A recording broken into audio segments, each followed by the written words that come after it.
আমরা শুধু কি করি, মানুষের দোষ দিতে পছন্দ করি। মানে এখনকার আমরা বলি যে ভালোবাসা টিকে না, ভালোবাসা পবিত্র না। আসলে সবাই ভালোবাসতে জানে না। সবার ভালোবাসা এক না, এক একজনের ভালোবাসা এক এক রকম।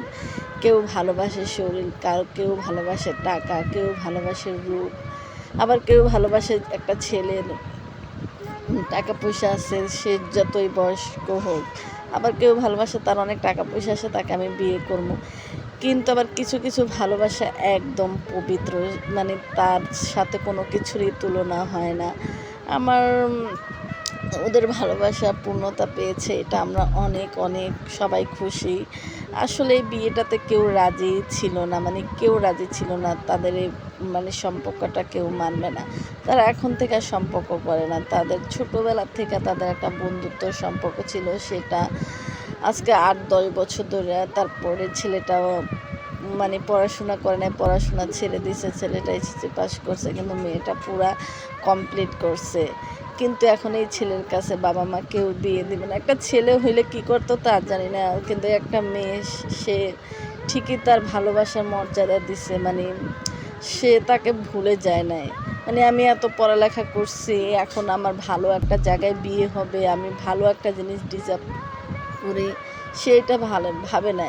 আমি তাকে ভালোবাসছি, তো আমি তাকে বিয়ে করবো। এত ভালো ভালো তার জন্য সম্বন্ধ আইছে, কিন্তু সে না, ডাইরেক্ট আমি তাকেই বিয়ে করলে করব, না হলে করব না। এখনকার জমানায় এরকম, মানে এখনকার যেই মানুষ যেই মানে টাকা পয়সার মূল্য দেয়, তারপর একটা শিক্ষিত ছেলে পাইলে, একটা সুন্দর ছেলে পাইলে, মানে ঠিক আছে প্রেম করছি, ভালোবাসা করছি, তাতে কি হয়েছে, থাক, আমি এরে ভুলে যাবো, এর সাথে যাবো না। প্রেম করলে কি বিয়ে করা লাগে নাকি? এরকম কিন্তু বহুত কথা আছে, বহুত মেয়েও আছে। কিন্তু আসলে কিছু কিছু ও আমার ছোট, কিন্তু ওর থেকে আমাদেরও কিছু শেখার আছে। যে আসলে ও ভালোবাসাটাকে খুবই খুবই মূল্য দিছে। ওর ভালোবাসার যেই স্বপ্ন নিয়ে বিয়েটা করছে, আপনারা সবাই ওর জন্য দোয়া করবেন। আজকে 10-11 বছর তাদের সম্পর্ক। এটা যে তারা এত দূর আনছে, এত দূর মানে এটার মর্যাদা দিচ্ছে। আমার বেশিরভাগ এটা হয়েছে দুজনেই ভালো, মানে দুজন দুজনকে ভালো না বাসলে কোনো দিনই এটা পূরণ হইতো না। তাই আমি ওদের জন্য সব সময় দোয়া করি, আপনারাও দোয়া করবেন, তাদের ভালোবাসাটা পূর্ণ হয়েছে।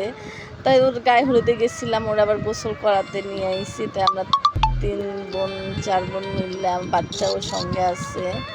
তো ওরা গোসল করাইতে আনার পরে দেখেন ওরে আমরা করতেছি। তাই আপনারা সবাই ওদের জন্য দোয়া করবেন। আর আমি বলি ওরা যেন আল্লাহ সব সময় ওদেরকে এভাবেই রাখে, মানে ওরা যেন একসঙ্গে থাকে, আর কারো যেন নজর না লাগে। কারণ অনেক মানুষ অনেক কথা ওদেরকে বলে, অনেক কিছু বললে যায় যে এটা ওইটা মানুষ বলবেই। তো ওরা যেন সব সময় ভালো থাকে, আল্লাহর কাছে এই একটা মানে দোয়া করি। তো আপনারা সবাই ভালো থাকবেন। আমার ভিডিওটা ভালো লাগলে লাইক কমেন্ট করে দেবেন, পেজটাকে ফলো করে দেবেন। আসসালামু আলাইকুম, সবাই ভালো থাকবেন।